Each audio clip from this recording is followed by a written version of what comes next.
¿Qué tal, hermanos? Dios les bendiga. Pues estamos nuevamente con nuestro estudio en la Confesión Bautista de Fe de 1689.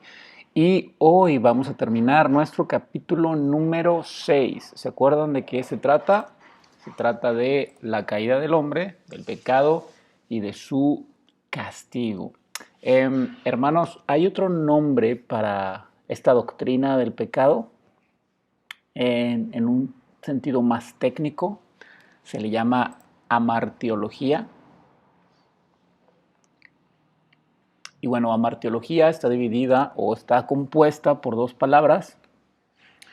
En griego, amartía, que quiere decir pecado, que quiere decir errar en el blanco, fallar, y logos, que quiere decir estudio, ciencia o tratado. Entonces, amartía o amartiología más bien significa el estudio del pecado, la doctrina del pecado. Vamos a hacer un pequeño repaso. Nosotros ya vimos los primeros tres párrafos del capítulo 6 de la Confesión y los vamos a repasar bien rápido. Hablamos en el primer párrafo acerca de las condiciones de la caída, ¿verdad? Que a pesar de que el párrafo 1 habla acerca del escenario en el cual Adán y Eva pecaron y bueno, obviamente Adán siendo el responsable, pues es quien cae y quien lleva toda la responsabilidad, ¿no? Y estuvimos hablando de estas condiciones del escenario de la caída y bueno, Dios creó al hombre bueno. Dios lo creó lo suficientemente inteligente para poder acatar leyes y entenderlas. Dios le dio leyes justas. Y bueno, Satanás los engañó, los guió para que ellos traicionaran a Dios, para que pusieran la palabra de Satanás por encima de la de Dios mismo. Y entonces el hombre pecó libremente, ¿no? Nadie obligó al hombre a pecar. Él quiso pecar, él quiso ser igual a Dios, desobedeciendo su palabra. Y dijimos que al final de cuentas también Dios decretó la caída. Si nosotros creemos en un Dios soberano, solo tenemos de dos sopas. O Dios lo tomó por sorpresa la caída, o la caída era parte de sus decretos, porque todo pasa según la voluntad de Dios. Y entonces, obviamente, la respuesta que más se alinea a la doctrina bíblica, o la que se alinea a la doctrina bíblica, pues es que Dios decretó la caída. Él sabía que iba a suceder, Él lo ordenó, Él lo permitió, tenía un propósito para esto. Y bueno, ese es el Evangelio, ¿verdad? Después de las condiciones de la caída, hablamos de la consecuencia de la caída o las consecuencias. Y bueno, ¿qué pasó? Evidentemente ellos perdieron su justicia, su rectitud original y su comunión con Dios. Y bueno, todo lo que ellos perdieron en la caída lo heredaron a sus hijos. Tenemos las consecuencias de la caída: perdieron su justicia y su rectitud, perdieron su comunión con Dios. La muerte sobrevino a ellos, fueron corrompidos en todas las facultades y nos está faltando aquí su descendencia también cayó con ellos. Y bueno, estuvimos citando mucho Romanos 5:12, no es el único versículo, pero es uno de los que mejor encierra las realidades de la caída. Ahora, en el capítulo número 2, bueno, ya vimos esos detalles, pero también consideramos algunas cosas importantes de por qué la muerte había sobrevenido a todos. Y bueno, tiene que ver con el hecho de que Dios hizo un pacto con Adán. En la primera parte de las Escrituras, en estos primeros capítulos en Génesis, realmente no se menciona la palabra pacto, pero sí existen todos los elementos de un pacto. Entonces, este pacto se le llama el pacto de obras. Adán era el representante de toda la creación, la muerte era la paga del pecado y la vida eterna era el premio de la obediencia. Si desobedeces, mueres. Si obedeces, obtienes la vida eterna. Y bueno, ¿cuál era el propósito del pacto de obras? Pues precisamente el premio de la obediencia, que era la vida eterna. Dios hizo a la creación, hermanos, con el propósito de final de la vida eterna. La vida eterna es la consumación de la creación. La obediencia de Adán, por lo tanto, sería la consumación de ese propósito final, que vivieran eternamente en comunión con Dios. Lo que nosotros recibimos por Cristo en el Evangelio, Adán lo hubiera conseguido por nosotros. La justicia que nos da Cristo, la salvación, todos los méritos de Cristo aplicados a nosotros, nos los hubiera dado Adán si él hubiera aprobado en el Edén. Pero bueno, evidentemente falló. Hermanos, Adán estaba en un estado creativo, no glorificado, lo que quiere decir que Adán no fue creado incapaz de morir, él podía morir, ni fue creado incapaz de pecar. Él podía pecar, él más que tener una justicia perfecta, Adán era un ser creado inocente. Hablamos también de esta palabra un poquito rara, federalismo, pero es sumamente importante porque Adán era la cabeza federal o es la cabeza federal de la humanidad. Entonces, mientras Adán obedecía, todos sus representantes estaban en calidad de obedientes. Pero una vez que Adán cayó, todos los que él representaba cayeron. Y entonces pusimos el ejemplo de Abraham y Melquisedec, de Abraham y Melquisedec, donde Hebreos nos menciona cómo Leví en Abraham dio los diezmos a este sacerdocio mayor que el sacerdocio levítico. ¿Y cómo es que Leví dio los diezmos en Abraham? Bueno, porque dice ahí en Hebreos que Leví estaba en los lomos de Abraham, ¿no? Si nos ponemos a pensar un poquito, en Abraham estaba la semilla que daría la existencia a Leví. Entonces Abraham cargaba esa semilla que después se convirtió en Leví, y Leví pues en toda una familia y obviamente descendientes sacerdotes. Entonces en Adán estábamos todos nosotros porque todos descendemos de Adán. Él era nuestro representante. Y hablamos también de la palabra imputación, ¿no? Por acá la podemos ver, el pecado de Adán a toda la humanidad. Y entonces parece un poco injusta la imputación, porque alguien puede decir, ¿cómo es que Dios me cuenta culpable por mi pecado? El culpable es Adán, él fue el que cayó. ¿Por qué tengo que pagar yo ese pecado? Y no es una injusticia de Dios, es más bien una misericordia de Dios, porque Dios le puso a Adán todos los mejores escenarios para que él aprobara y obtuviera la vida eterna para él y para todos los que él representaba. Entonces, Adán la tenía más fácil que tú y yo y aún así falló. Estaba creado en mejores condiciones en todo sentido y no quiso obedecer a Dios. Por lo tanto, pues la imputación y el federalismo no son injusticias, son parte de la misericordia de Dios. Hermanos, entonces, cuando hablamos de la imputación, no nada más se nos imputa la culpa de Adán, también la depravación y la corrupción de su naturaleza.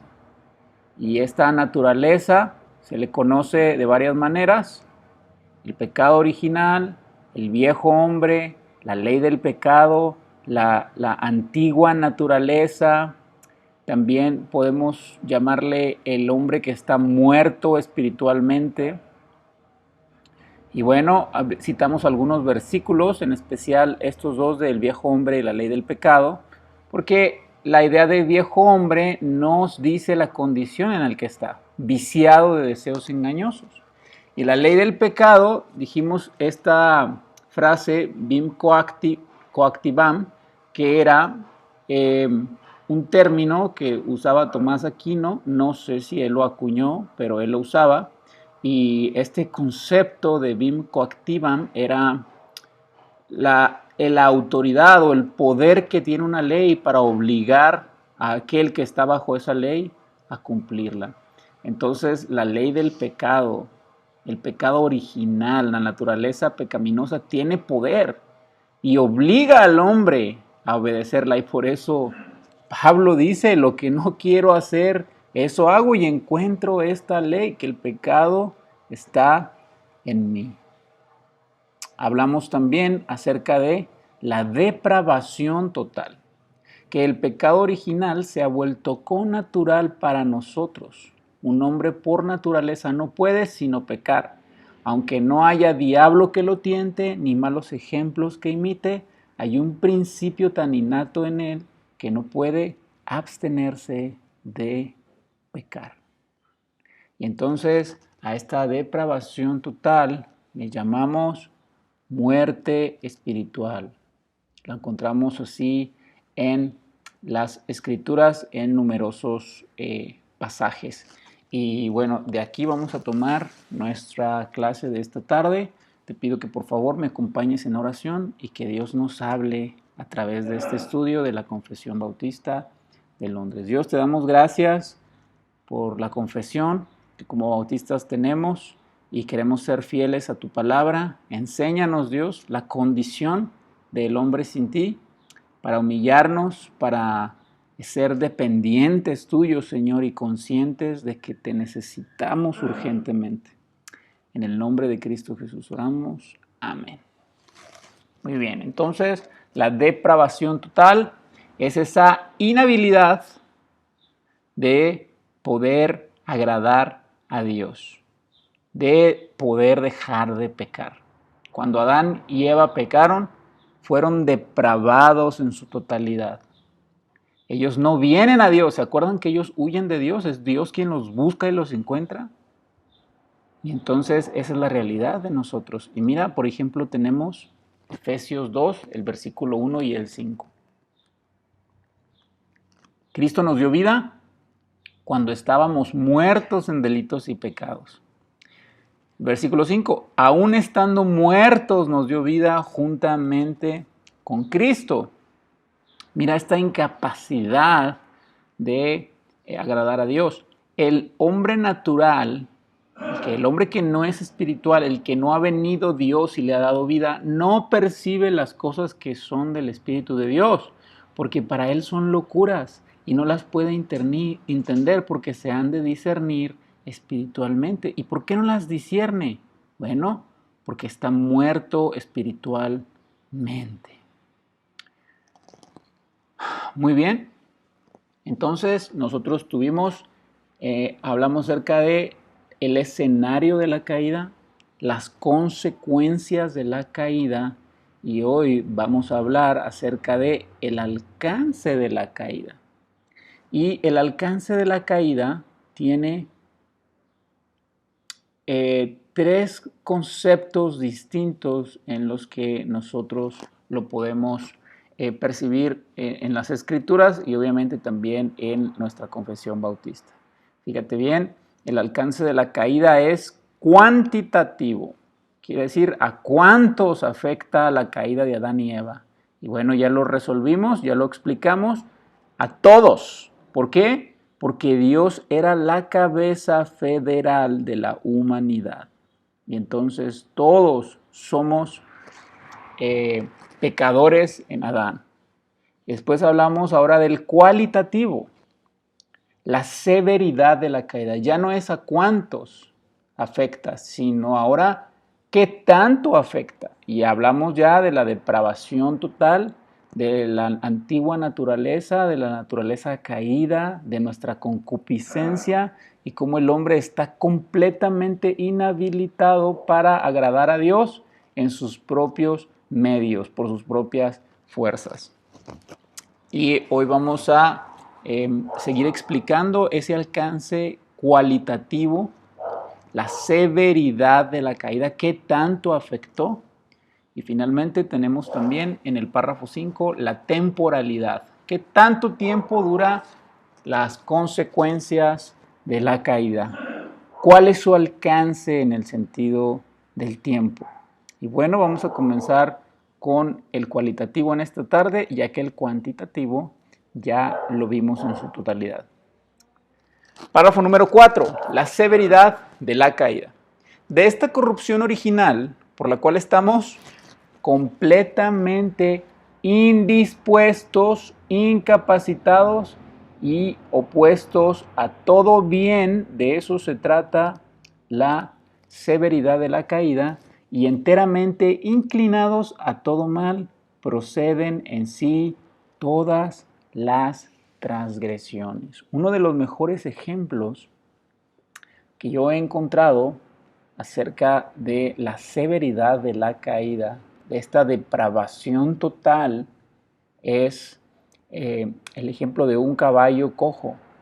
No importa cuán buenas cualidades tenga ese caballo, si tiene un tendón lastimado, defectuoso, pues aunque tenga unas piernas muy fuertes, cojeará. Es lo mismo con nosotros. No importa los estudios que tenemos, el conocimiento que tenemos, la experiencia que tenemos, las buenas cualidades que tenemos, la corrupción de nuestra naturaleza, la naturaleza caída, la concupiscencia nos hará pecar y no podemos detenerla en nuestras propias fuerzas. Entonces, vamos a ver esta cita de Mateo 7:17, dice así: así que todo buen árbol da buenos frutos, pero el árbol malo da frutos malos. No puede el buen árbol dar malos frutos, ni el árbol malo dar frutos buenos.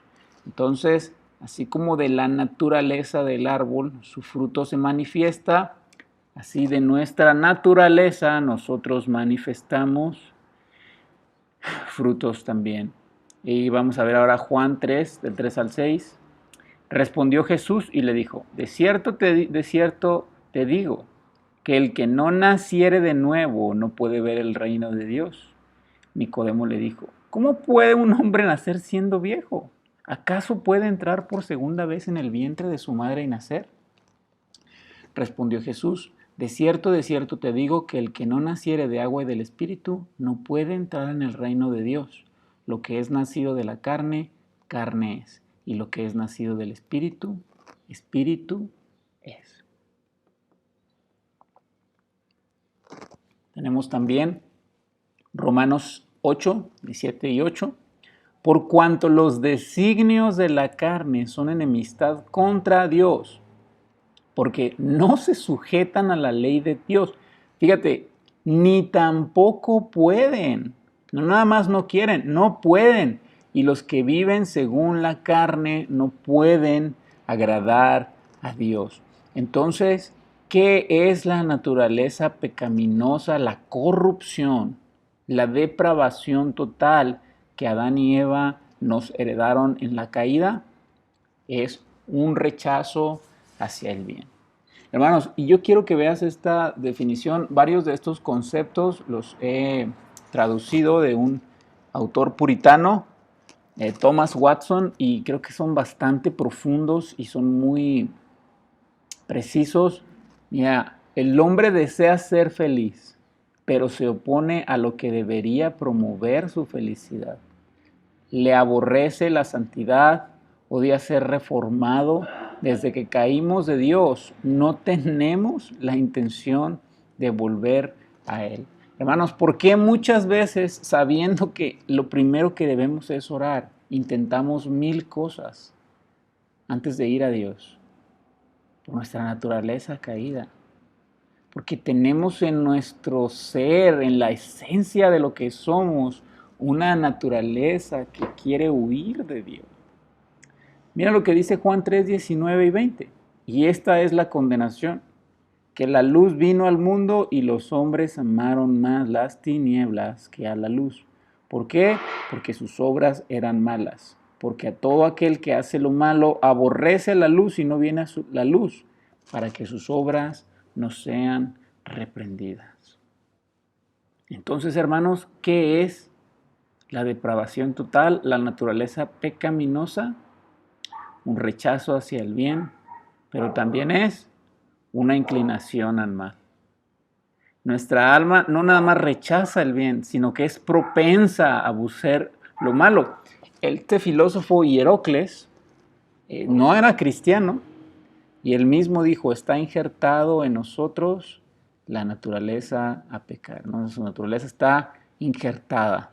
Hay un autor muy famoso, un italiano, Nicolás Maquiavelo, tiene este libro llamado El Príncipe, y él decía lo mismo, que el hombre es naturalmente malo. ¿Por qué somos naturalmente malos? Nadie nos tiene que enseñar. Porque Adán y Eva pecaron.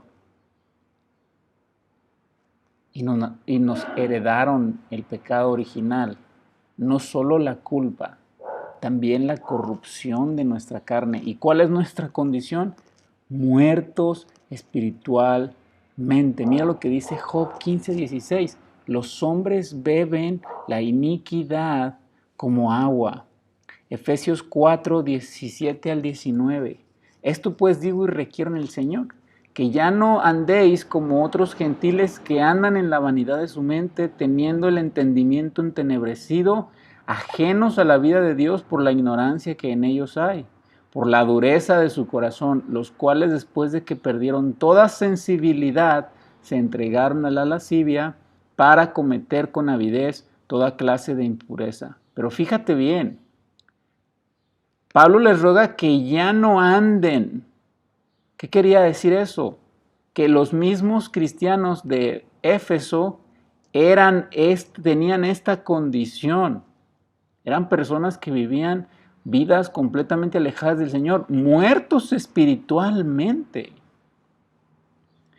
Y por eso tenemos que dividir un poquito los efectos cualitativos de la caída. O sea, ¿en qué afecta la caída? Bueno, la caída afecta la mente, así como decía nuestro versículo, andan en la vanidad de su mente, teniendo el entendimiento entenebrecido, ajenos a la vida de Dios por la ignorancia que en ellos hay, por la dureza de su corazón. Andar en la vanidad de la mente no significa nada más decir Dios no existe. Significa todas las cosas que nosotros pensamos que van en contra de Dios y neciamente decimos, es mejor lo que yo pienso que lo que Dios dice. Eso es ser la vanidad de nuestra mente, creer que somos más sabios que Dios. Cuando pecamos, cuando decidimos invertir nuestro tiempo, nuestros dones en otras cosas, cuando nuestra opinión es más valiosa que lo que la Biblia dice, bueno, eso es andar en la vanidad de nuestra mente. ¿Y por qué andamos en la vanidad de nuestra mente y no obedecemos abierta y plenamente a Dios? Bueno, por la naturaleza corrompida a la que nos heredó Adán y Eva. Bueno, no solo afecta la mente, afecta también el corazón. Y por eso Jeremías 17:9 nos dice que el corazón es más engañoso y perverso que todas las cosas. Y mira, y en esta versión me gusta como dice, sin remedio, sin remedio. El corazón está completamente depravado. Tenemos también la voluntad es afectada por la caída. Y este versículo en Jeremías 44:17, el pueblo de Israel se revela abiertamente en contra de Dios y les dice, Dios, no te vamos a honrar a ti, quemaremos incienso a la reina del cielo. El trono, hermanos, de la rebelión es la voluntad. Y nosotros voluntariamente desafiamos a Dios para no cumplir su ley, sino la nuestra, para no cumplir su voluntad, sino la nuestra. Hay una enemistad arraigada en nuestra voluntad corrompida y depravada para ir en contra de la santidad. Es como un ligamento o un tendón que pues no son de carne. Imagínense un ligamento de fierro, de acero, pues evidentemente no se puede doblar, no se puede someter. Así son muchas veces nuestros corazones. Bueno, no son muchas veces, es la naturaleza del hombre caído, rebelarse en contra de Dios. Hermanos, la voluntad del hombre caído no tiene libertad. ¿Cómo podríamos hablar de que el hombre sin Dios es libre si lo único que hay en el corazón de los seres humanos sin Dios es una indisposición de hacer lo bueno y una oposición a la voluntad de Dios, a lo espiritual? Afecta también, estropea, avería los afectos. Leíamos al principio Juan 3:19, los hombres amaron más las tinieblas que a la luz. Nuestros afectos se fijan en objetos incorrectos. Nuestro amor está puesto en el pecado y no en lo que realmente nos sacia. Nuestro gozo está en las criaturas y no en el Creador. Nuestros afectos son naturalmente, hermanos, como el apetito de un enfermo, que en vez de desear aquello que lo cura, que lo sana, desea cosas que siguen siendo nocivas y dañinas para su cuerpo. Hermanos, así que en vez de anhelar cosas santas, tenemos deseos impuros, porque los afectos han sido completamente depravados, trastornados en la caída en el Edén. Entonces tenemos también el alcance de la caída y ahora lo veremos en un sentido temporal. ¿Cuánto tiempo se dan las consecuencias de la caída? Bueno, dice ahí el párrafo 5 y el último de este capítulo 6. La corrupción de la naturaleza permanece durante toda esta vida en los que son regenerados, y aunque aquella sea perdonada y mortificada por medio de Cristo, ella misma y sus primeros impulsos son verdadera y propiamente pecados. La naturaleza caída, corrompida, permanece todo el tiempo de esta vida. En otras palabras, no podemos deshacernos de él. ¿De qué? Del pecado original. Hermanos, esta corrupción es innata, es parte de lo que somos. La concupiscencia original no viene como un invitado, un inquilino que está unas horas o unos días en el hotel. Viene y se queda como un habitante fijo en nuestros corazones. Por eso Pablo en Romanos 7:17 dice, el pecado que habita en mí. Así que aunque Cristo nos ha salvado, nosotros seguimos siendo completamente pecadores. Seguimos estando inclinados al mal. Y nuestros pensamientos, si no es por la intervención poderosa y llena de gracia de Dios, es pecar, pecar, pecar y pecar. Piensa en Pedro. El Señor le advirtió, esta noche me vas a traicionar antes de que suene, de que cante el gallo. Cuán ignorante era Pedro de su naturaleza corrompida. Mira el rey David. ¿Quién creía que el rey David, en un abrir y cerrar de ojos, se convertiría en un adúltero y en un homicida? ¿Por qué pasan estas cosas? Por la naturaleza caída que tenemos y que es parte de nosotros. ¿Te acuerdas de Noé?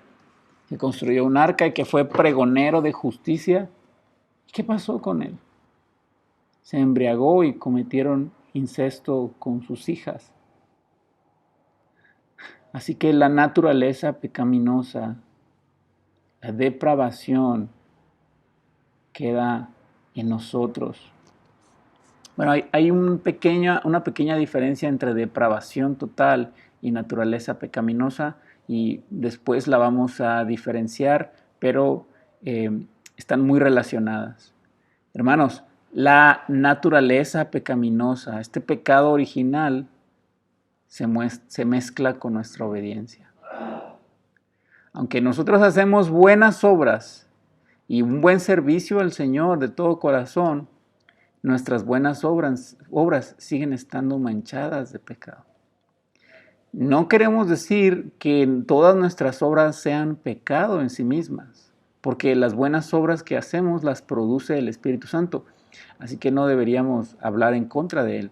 Pero sí debemos saber que nuestras buenas obras, producidas por el Espíritu Santo, están manchadas por nuestro pecado, por nuestra condición.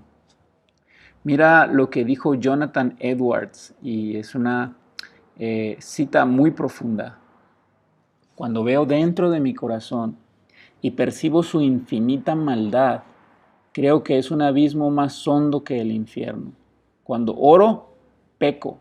Cuando predico, peco. Tengo que arrepentirme de mi arrepentimiento y mis lágrimas necesitan lavarse en la sangre de Cristo. Mira, este hombre entendía perfectamente su condición.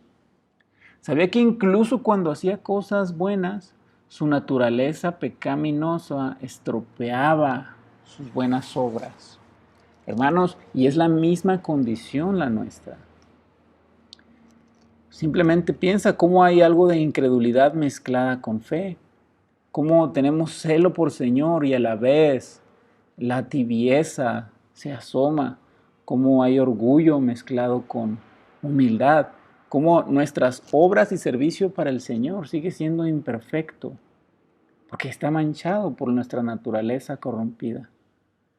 Hermanos, este pecado original que nos heredó Adán es un principio activo y está activamente trabajando dentro de nosotros. Nunca descansa, nunca está quieto, nunca se detiene. Es como el corazón que constantemente está latiendo y por lo tanto constantemente nos hace propensos a pecar. El pecado original, hermanos, es la causa de todo pecado actual. Pecamos porque somos criaturas caídas.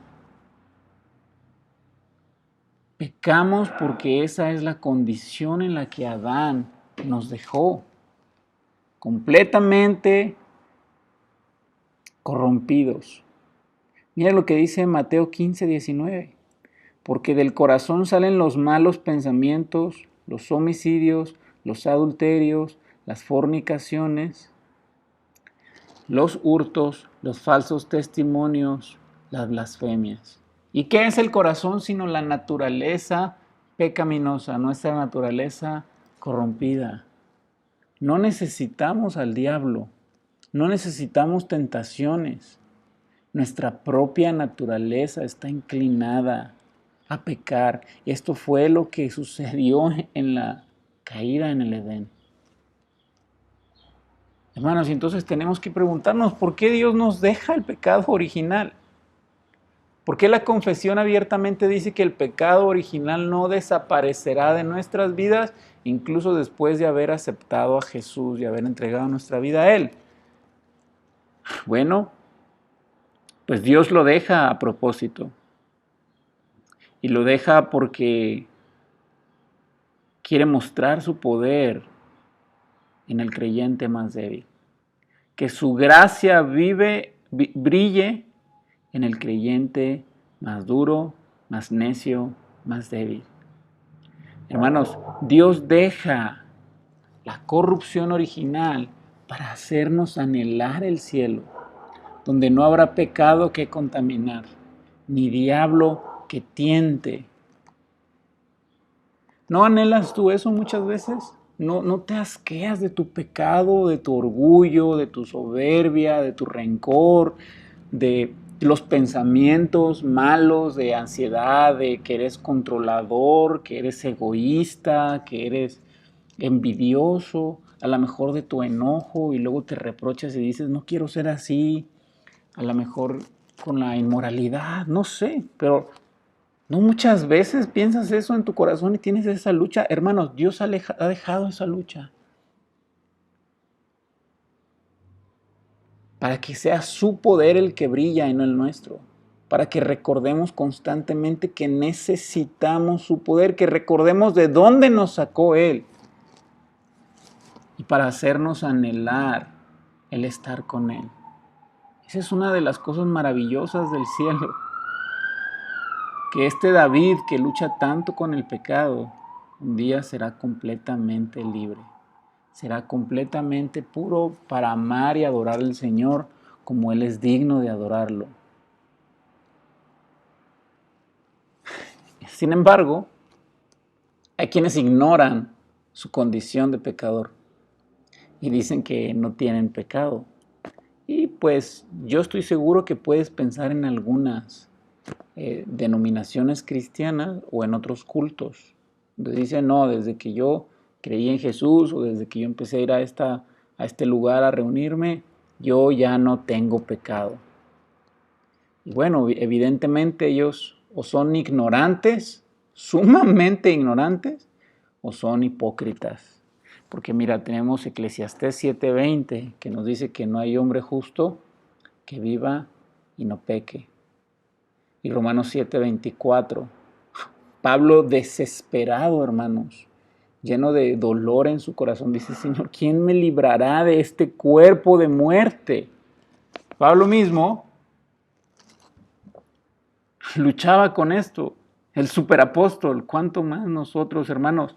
Aunque la gracia, aunque el Señor purifica nuestra naturaleza, no la perfecciona. Y no la perfecciona porque Dios tiene un propósito para esto. Romanos 6:6 y el 11. Ahí Pablo dice que el viejo hombre está crucificado con Cristo y los creyentes están muertos al pecado.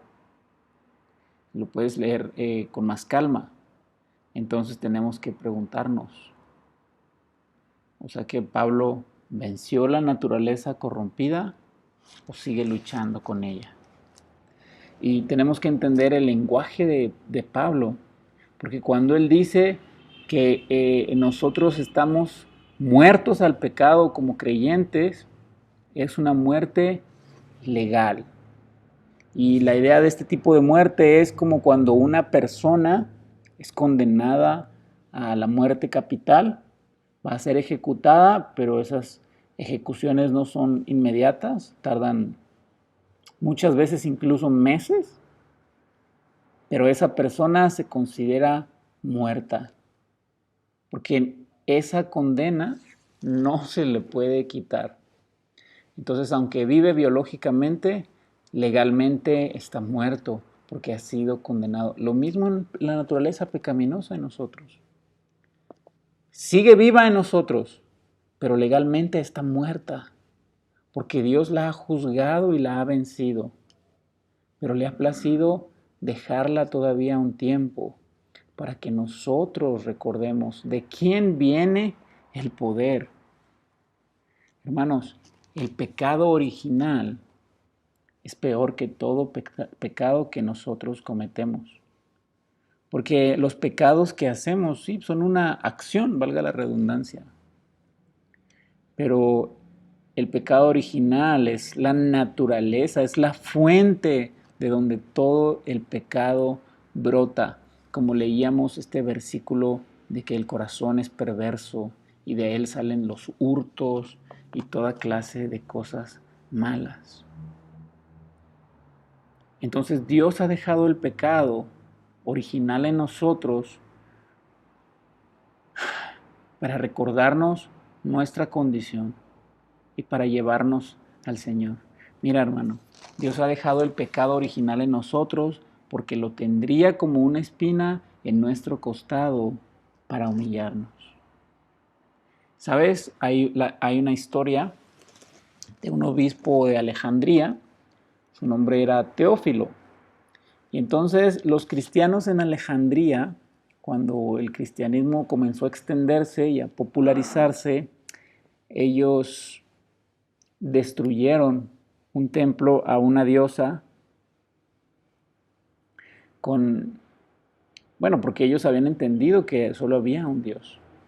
Y empezaron a destruir toda la idolatría de ahí y destruyeron este templo que era uno de los más antiguos y más importantes. Pero Teófilo quiso dejar un ídolo a fin de que los cristianos recordaran lo horrible que había sido su idolatría. Así Dios deja en nosotros la naturaleza pecaminosa para que nos recuerde lo horrible que es el pecado, nuestra debilidad y nuestra gran necesidad de Dios, para que corramos a Él constantemente humillados. Así que cuando pecamos, no es con el propósito de que nos sintamos una basura, es con el propósito que vayamos a Él, que recordemos que nuestro gozo no es nuestra justicia, es la justicia de Cristo. Hermanos, este es un estudio panorámico de la doctrina del pecado y recordarles que esta condición corrompida dura toda la vida, pero Dios la ha dejado ahí soberanamente para que corramos a Él. Y que todo aquel que no está en Cristo está muerto espiritualmente, está completamente depravado. No puede dejar de pecar y no puede venir a Dios. Es Dios quien viene y lo rescata.